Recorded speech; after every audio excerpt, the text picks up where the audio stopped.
আসসালামু আলাইকুম। আশা করি আপনারা সবাই ভালো আছেন। তো আজকে সরকারি চাকরিজীবীদের একটি মহাসমাবেশ ছিল। সেই মহাসমাবেশে যমুনা অভিমুখী সরকারি কর্মচারীদের মিছিলে কিন্তু বাধা দেওয়া হয়েছে এবং সেখানে কিন্তু মানে মানে ভালো আকারের একটি জল কামান কিন্তু নিক্ষেপ করা হয়েছে এবং পুলিশ কিন্তু এক প্রকার তাদেরকে জল কামান নিক্ষেপ করে কিন্তু তাদেরকে ছত্রভঙ্গ করার চেষ্টা করে।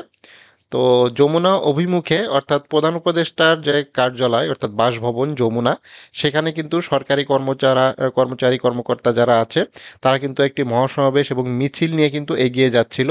তো এখানে কিন্তু পুলিশ কিন্তু তাদের কিন্তু বাধা দেয় এবং তারা যে দাবিগুলো তুলেছে সেটা হচ্ছে 50% মর্গ ভাতা ও নবম পে স্কেল বাস্তবায়ন সহ 7 দফা দাবি নিয়ে প্রধান উপদেষ্টার বাসভবন যমুনা অভিমুখে যাওয়া সময় সরকারি কর্মচারীদের দাবি আদায় ঐক্য পরিষদের মিছিলে বাধা দিয়েছে পুলিশ। তো পুলিশ এই জিনিসটা আসলে কি কারণে বাধা দিল, এই দাবির কিন্তু পুলিশেরও একটি দাবির ছিল, অর্থাৎ এই যে নবম পে স্কেল ঘোষণা, 50% মর্গ ভাতা, এটা কি শুধু সাধারণ কর্মকর্তা কর্মচারী বা সরকারি কর্মকর্তা কর্মচারী পাবে? বিষয়টা কিন্তু এরকম না। প্রজাতন্ত্রের সকল সরকারি কর্মকর্তা কর্মচারী, এখানে কিন্তু পুলিশ ইনক্লুডেড আছে। তো তারা আসলে শান্তিপূর্ণভাবে তাদেরকে বোঝাইতে পারত, কিন্তু সেই জিনিসটা না করে পুলিশ কিন্তু তাদের উপরে জলকামান নিক্ষেপ করেছে এবং তাদের মিছিলে কিন্তু বাধা দিয়েছে। জিনিসটা মোটেই কিন্তু ভালো কাজ করে নাই পুলিশ। এখানে কিন্তু পুলিশেরও একটি দাবি ছিল, এখানে এই বেতন বৃদ্ধি এবং মর্গ ভাতা বৃদ্ধি, এটা কিন্তু পুলিশেরও বৃদ্ধি হবে। তো পুলিশের পক্ষ থেকে হয়তো কোনো প্রতিনিধি ছিল না, তারা তাদের ডিউটি করতেছিল, বাট তারা যে দাবি করতেছে সরকারি কর্মকর্তা কর্মচারী, সেটা কিন্তু 100% যৌক্তিক। তো তাদের উপরে এইভাবে জলকামান নিক্ষেপ, তাদেরকে ছত্রভঙ্গ করা, বিষয়টি এই কাজটি মোটেই করা উচিত হয়নি। পুলিশ এই বিষয়ে অবশ্যই সতর্ক থাকবে এরপর থেকে। তো শুক্রবার 7 ফেব্রুয়ারি দুপুর 2:30টার দিকে কেন্দ্রীয় শহীদ মিনার থেকে মিছিল শুরু হয়। মিছিলটি শাহবাগ মোড়ে এসে পৌঁছালে তাতে কিন্তু বাধা দেয় পুলিশ। বাধা পেরিয়ে কর্মচারীরা সামনে এগোনোর চেষ্টা করলে জলকামান দিয়ে পানি ছিটিয়ে তাদেরকে ছত্রভঙ্গ করা হয়। তো কর্মচারীরা ছত্রভঙ্গ হওয়ার পর পুলিশ আন্দোলনকারীদের নেতাদের সঙ্গে কথা বলে। পরে বিকেলে 3:15টার দিকে 7 সদস্যের প্রতিনিধি দল যমুনা নিয়ে যাওয়া হয়েছে বলে এটা কিন্তু ওই সময়ের খবরে প্রকাশ হয়েছিল। তো 7 সদস্যের যে প্রতিনিধি, তারা কিন্তু যমুনায় গিয়েছে, তারা কিন্তু স্মারকলিপি প্রদান করেছে এবং এখানে কিন্তু সোমবার কিন্তু ডক্টর মোহাম্মদ ইউনূস যে প্রধান উপদেষ্টা, তিনি কিন্তু এই যে কর্মচারী যারা আছে তাদের সঙ্গে কিন্তু একটি বৈঠকে বসার ঘোষণা কিন্তু দিয়েছেন।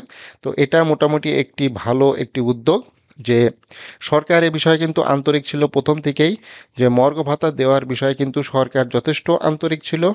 কিছু পত্রিকা এই মর্গ ভাতা দেওয়া হবে না বলে এ প্রকাশ করা হয় এবং অর্থ উপদেষ্টার কথা থেকেও বোঝা যায় যে আসলে এই মুহূর্তে হয়তো মর্গ ভাতা দিবে না। তো সেটার পরিপ্রেক্ষিতেই কিন্তু আজকে 7 তারিখ উম শহীদ মিনারে কিন্তু এই মহাসমাবেশের ডাক দেওয়া হয়। এখানে যে 7 দফা দাবি কিন্তু মহাসমাবেশ থেকে দেওয়া হয়েছিল। তো এর আগেও এটা দেওয়া হয়েছে, এটা আবার নতুন করে আজকে পূর্ণাঙ্গভাবে ঘোষণা করা হয়। সেটা হচ্ছে বৈষম্যমুক্ত নবম পে স্কেল বাস্তবায়নের লক্ষ্যে পে কমিশন গঠন ও পে স্কেল বা বাস্তবায়ন পূর্বে অন্তর্বর্তীকালীন সময়ের জন্য 50% মর্গ ভাতা এবং 11 থেকে 20 গ্রেড কর্মচারীর জন্য জানুয়ারি 2025 থেকে কার্যকর করতে হবে। এটা কিন্তু শুধুমাত্র 11 থেকে 20 গ্রেডের জন্যই আসলে মর্গ ভাতাটা চাচ্ছে।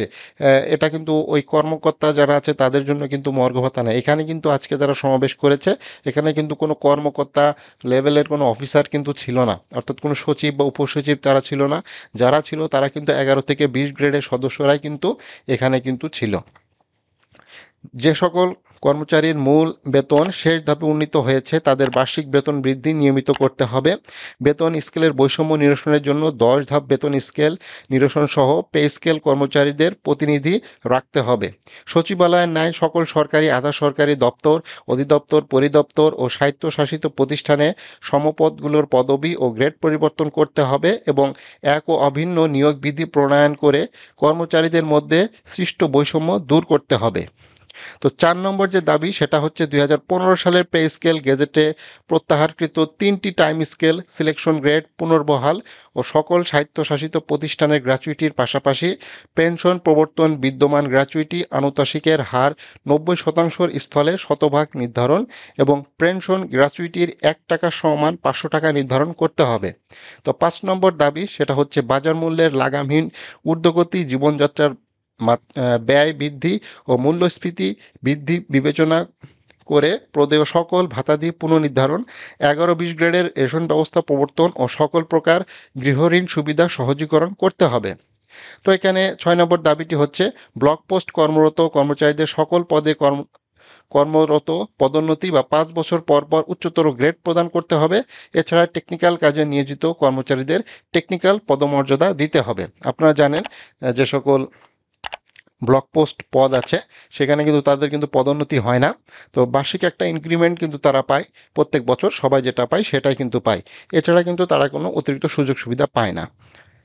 তো সর্বশেষ 7 নম্বর যে দাবি সেটা হচ্ছে উন্নয়ন প্রকল্প থেকে রাজস্ব স্থানান্তর পদধারী যারা আছে প্রকল্প চাকুরিকালীন গণনা করে টাইম স্কেল ও সিলেকশন গ্রেড প্রদান করার অবকাশ নেই মর্মে অর্থ মন্ত্রণালয় হতে জারিকৃত বৈষম্যমূলক আদেশ ও আউটসোর্সিং পদ্ধতিতে কর্মচারী নিয়োগ প্রক্রিয়া বাতিল করতে হবে।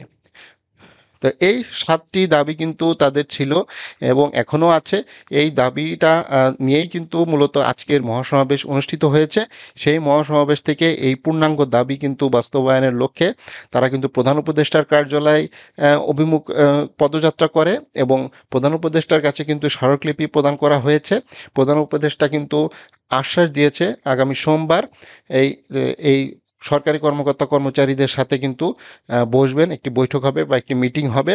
সেই মিটিংয়ে কী ধরনের ফলাফল বা সরকারের পক্ষ থেকে কী ধরনের বক্তব্য আসে সেইটাই কিন্তু এখন দেখার বিষয়। তো আজকে এই মহাসমাবেশকে কেন্দ্র করে কিন্তু শাহবাগে বেশ যানজট সৃষ্টি হয় এবং যেহেতু শুক্রবার ছিল সেহেতু সাধারণ মানুষের কিন্তু এত কষ্ট হয়নি। সরকারি কর্মকর্তা কর্মচারী যারা আছে তারাও জানে যে এই ধরনের সমাবেশ বা কর্মসূচি দিলে সাধারণ মানুষের ভোগান্তি হবে, কর্মবিরতি দিতে আরও ভোগান্তি সৃষ্টি হবে।